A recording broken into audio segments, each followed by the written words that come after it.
Hello folks, it's Meandering Mike in the Man Cave of Madness. It's the middle of the afternoon here. Actually, it's early evening if you measure it correctly. I'm going to do a follow-on public service announcement, PSA, on food storage and water. I guess you could call this more food for thought or more thoughts on food.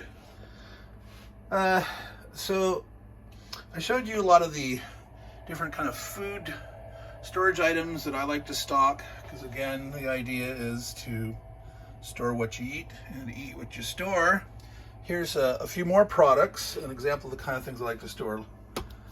Mushrooms here, that's this brand here, organic mushrooms, buy it by the case, 12. I also like Pennsylvania Dutchman, so I get a 12-pack of those. So I only have a single can here right now, but I like my mushrooms. I like to mix them in things. Great for cooking different casseroles and whatever. So that's a food. I like to keep it on hand, and then once a box gets down to the last maybe 3 or 4, then I'll order another 12-pack. We were talking about meats, and we showcased the Keystone meats. I just ordered a case of the pork from Pleasant Hill Grains. It is Pleasant Hill Grains, because I was down to my last can of those. There's other meats that I like to get. I showed crab before, but here's one, Hormel. That's white and dark meat. I get this in a 12 flat, like a flat 12 guys. It's a pretty decent price. I also used to get their ham. Haven't gotten that in a while. It's kind of salty for me, but I'll probably get some more sometime soon. But I been trying to cut down on the salt a bit. Here's another good chicken brand, Sweet Sue, chunk white chicken. I think this may have been a 24 pack, either 12 or 24. I believe I got that off of Amazon. It was a decent price. Yeah, there's one of the big. So I had mentioned the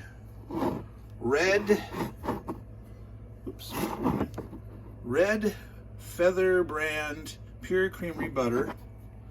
This stuff is from New Zealand. The bag of cheese down there, that's from Australia.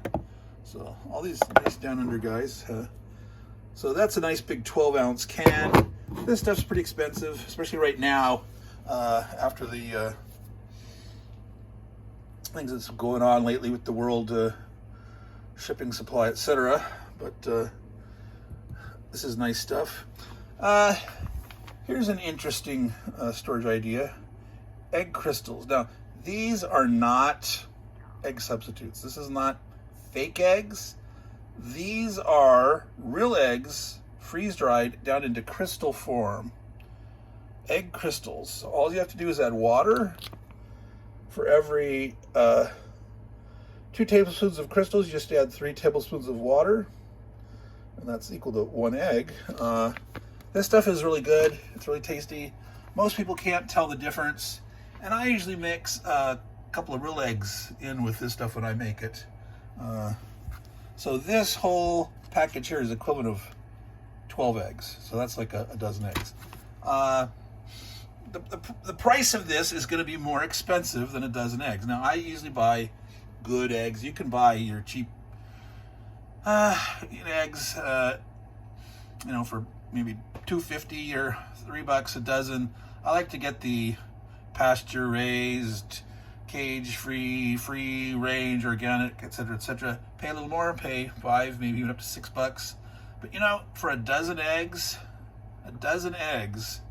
like the difference between paying 20, 30 cents an egg or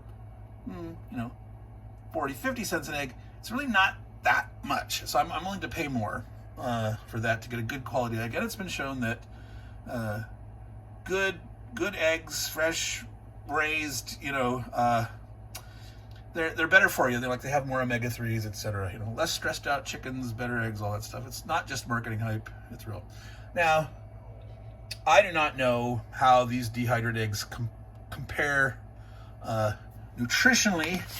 I would imagine it's pretty close, because all they've done is take the water out. It's all complete egg.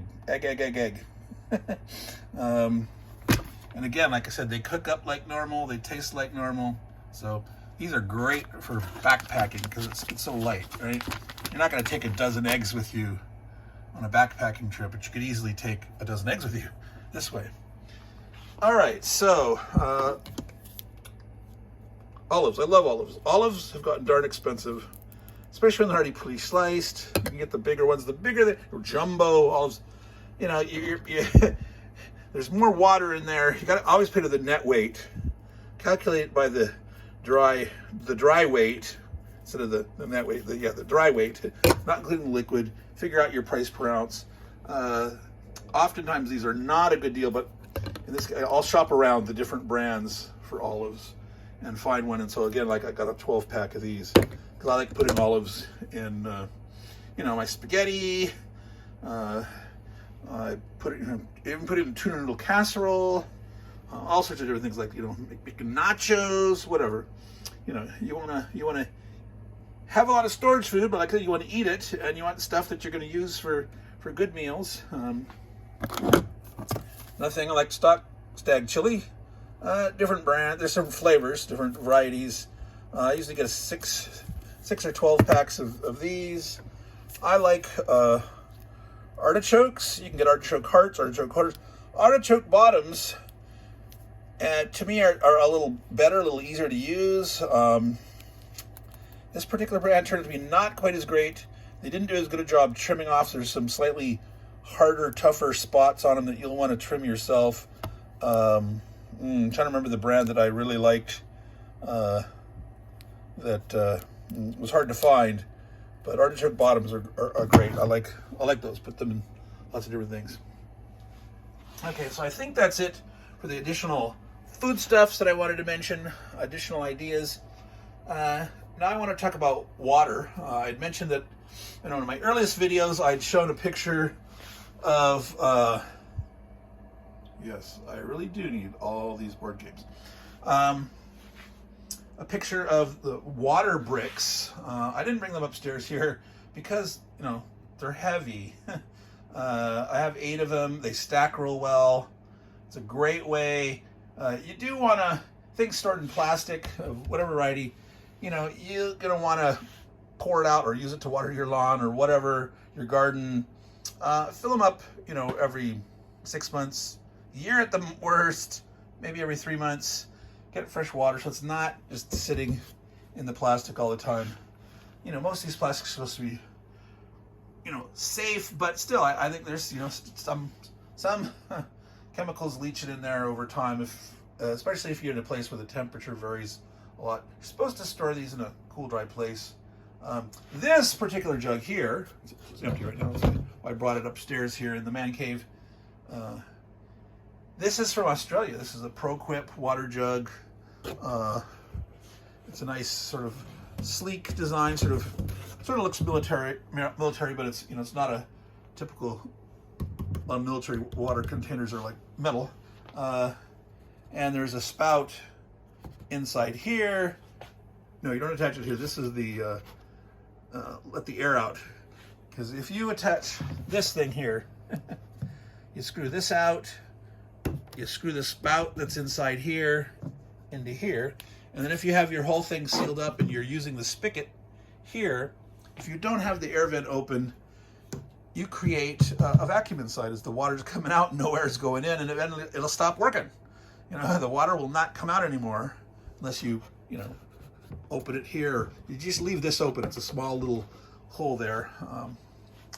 You know, otherwise you could just pour it out of here to fill up other containers or whatever. But Coleman, you know, the typical camping goods, they make water jugs of various kinds. I used to have a couple of those, but the spouts would keep breaking off, and I repaired them and they broke again. And so something a little sturdier, hopefully.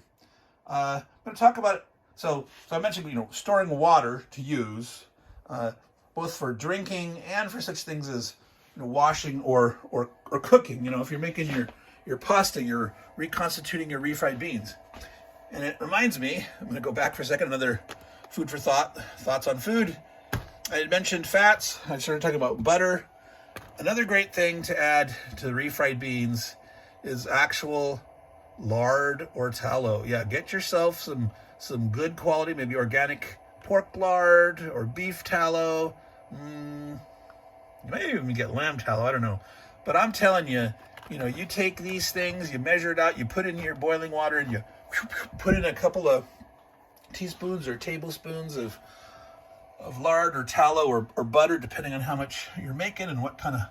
It makes it so much tastier, and it's so much filling and satiating. It's great. So trust me, add some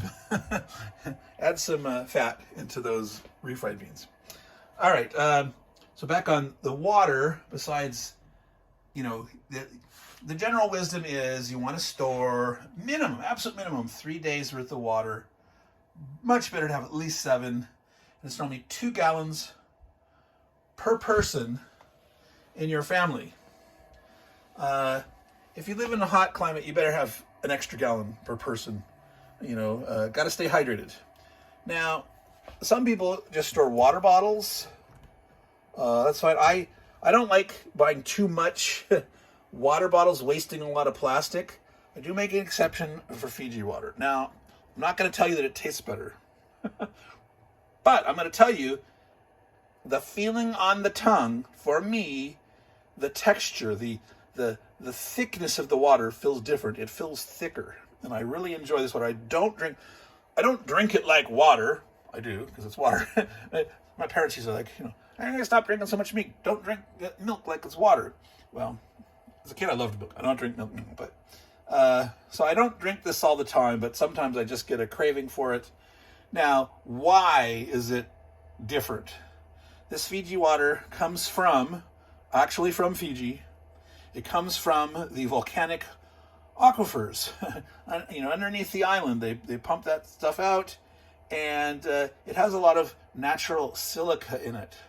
And silica is what's giving it that quality, that sort of thickness, the heaviness on the tongue. And silica is actually good for you, believe it or not. It can help, I'm not sure if it's pronounced chelating or chelating. It helps chelate or chelate aluminum out of your system. So if you've been a person that uses old pots and pans that are, I put the pots and pans away. If you have aluminum ones that are scratchy, whatever, you're getting aluminum in your diet you don't want. If you used antiperspirants that aluminum, toothpaste used to have aluminum in it, too much aluminum is bad for you. And actually, silica water can help remove the aluminum from your system. So anyway, I like to buy these by the 12-pack. This is the 1.5 liter bottle. I don't like buying the small ones because it's more of a waste of plastic. This is more efficient. These are also very nice and thick plastic containers that I'll reuse. I'll keep for a while. I've actually used some of these as weights to act as anchors for the shade pavilion that I'm putting up over my car. So I find ways to reuse things. Anyway, something else about water. I mentioned the risk to the water supply. Okay, I'm going to show you this here. Water supplies can get contaminated, and so in an emergency, an earthquake or something, sewer lines can erupt. They can get in and pollute the water mains. And just in floods, you get all that ground crud getting up, and it can get into drainage areas. It can overflow the sewage treatment plants, all that kind of stuff. So you got to know, how safe your water supply is. Can't assume. There might be a boil order. You might have to boil the water. Well, this thing, Aquapod kit, and I think I've heard them called water bobs too. You put this inside your tub, your bathtub. Yes. So if like a hurricane's coming or something, you could go and you could fill this sucker up. You put it in there, or if an emergency's happening, like your test, you've checked and the water supply's good right now, you can put this in your bathtub and you fill it up, and it's like a water bed almost, right? And it's a big, plastic I'm not sure what exact kind of plastic, but similar to what a waterbed's made out of.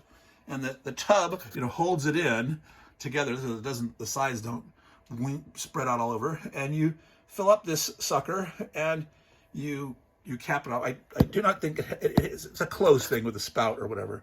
This makes it look like it's open top, but it's not. And you've got that water now that you've stored there. Now, of course, if you only have one tub in your entire house, you're not going to be able to take a shower. But if the water's polluted or the water stops, you're not going to be able to take a shower anyway. So at least you'll have captured this. But if you have, as most houses have more than one bathroom, maybe you have at least two with a tub, or maybe a tub and one shower, another, you can use this, fill this guy up, and have extra water.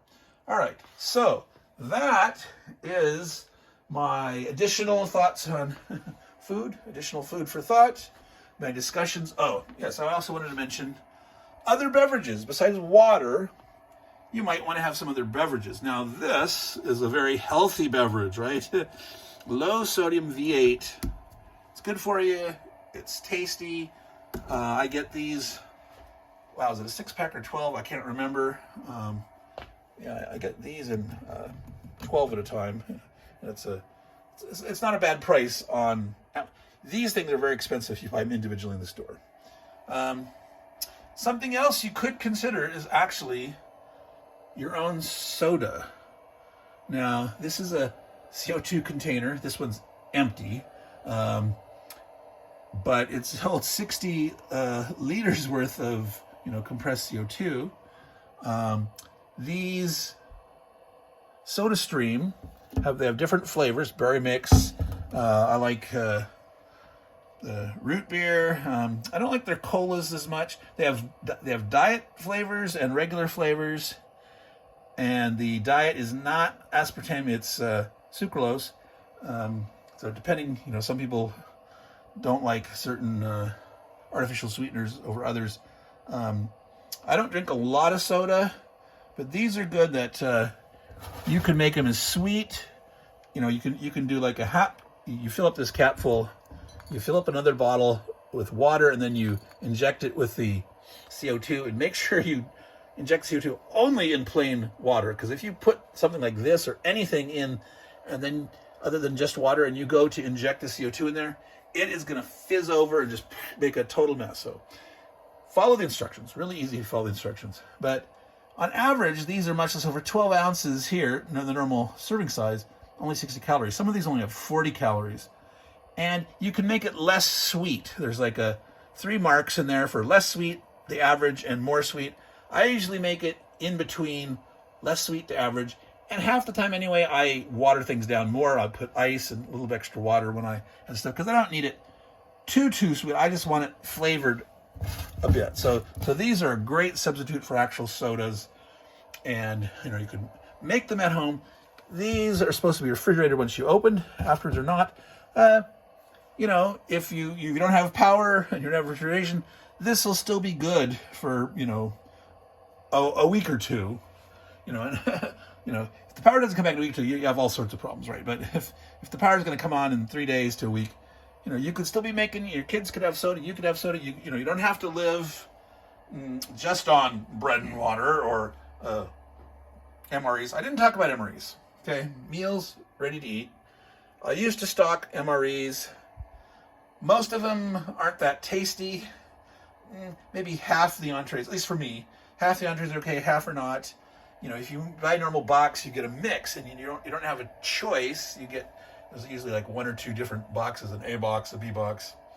But those are so loaded down with like sugar drinks and cookies or other candy, because they want to have a lot of calories in them. Because the military troops, they need the calories to keep them going, but it's kind of a lot of junk. And they actually have been looking at revamping their MRE system on what they put in there. They've been doing studies. I don't know the current state of that, but I stopped getting MREs. By the way, for those of you that may or may not know, MRE, meals ready to eat, The other acronym for that is meals regurgitated easily, if you enjoy a little joke pun. Last thing I'm going to show you here is what I mentioned in earlier videos. I was doing a giveaway. I showed the strange, mysterious orange cylinder saying, hey, if anyone can identify what this thing is, I was going to do a giveaway of a free game.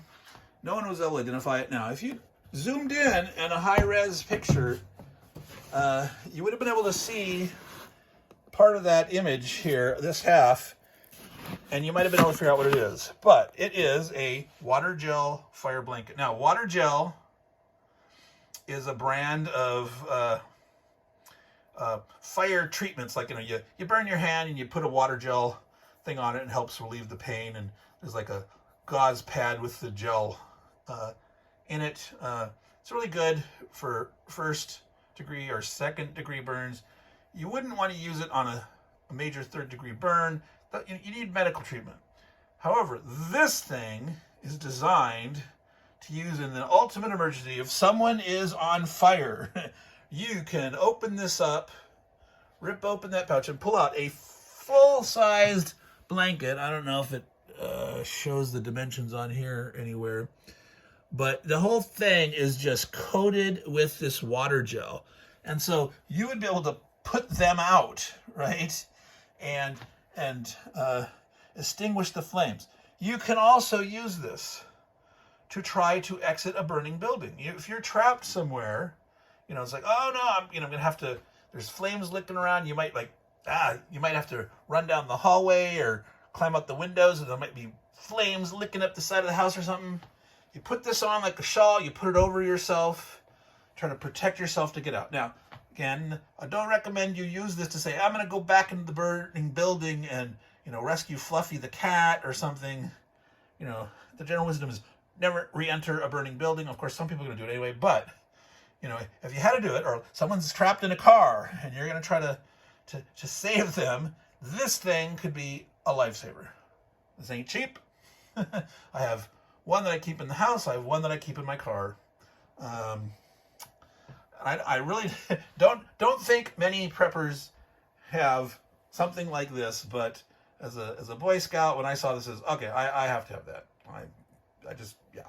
Anyway, that's me. So that was the mysterious orange cylinder item.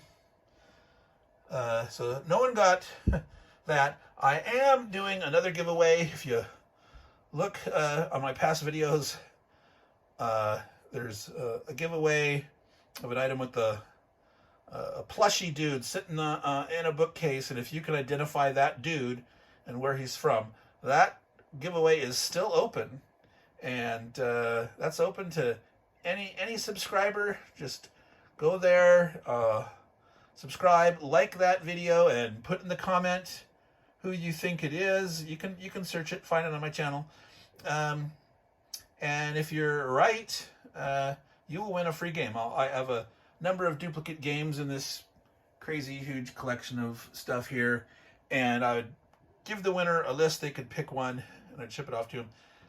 This is open to people in the US. If you're outside the US, you would have to pay full shipping yourself. So I encourage the US folks to try to participate and figure that out. I'm going to do another giveaway soon. I've recently surpassed 50 subscribers on my channel. So probably within the next day or two, I'll set up another giveaway. You're probably bored looking at that water gel thing. Look at other exciting things, especially since talking about games. I'll do another giveaway soon to celebrate 50. And once I get up to 100 subscribers, I'll do like, bonus multiple game giveaway. So if you like the idea of winning free games, make sure you subscribe, like the channel. That really helps out spread the word. I can make more content both on games and preparation. I've done some unboxing of games, and I'll do some comparative designs later. Various things coming up. I'm going to continue tonight my playthrough of, can't see it, that game right there, Maharaja. About 2/3 of the way done with that. So, Here's Meandering Mike. Meandering is normally, and as my jibber jabber, it's up to 25 minutes. This was intended to be like a 15-minute video, but hey, that's me here in the man cave of madness. Try out these yummy, tasty things. So take care, everybody. Enjoy your weekend. Ciao.